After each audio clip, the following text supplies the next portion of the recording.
Hello everybody! How's your day? Today, para naghahanap ako ng something Ilonggo, kaya halina sa kusina at magluto tayo ng Ilonggas Valenciana.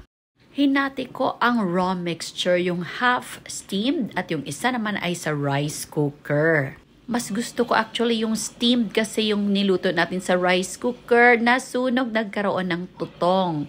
Pero kahit tutong, masarap pa rin.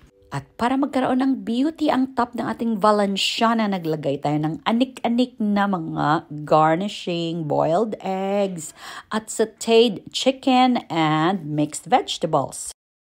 Ready to share sa ating mga tasters at may bonus tayong dessert dahil na-miss ng daughter ang kutsinta. Kaya nagluto tayo ng kutsinta. Grated cheese ang ating gustong budbod, kailangan naubusan tayo kaya grated coconut na lang. O siya, ikain na lang po namin kayo. Happy eating and cooking. Love, love, love!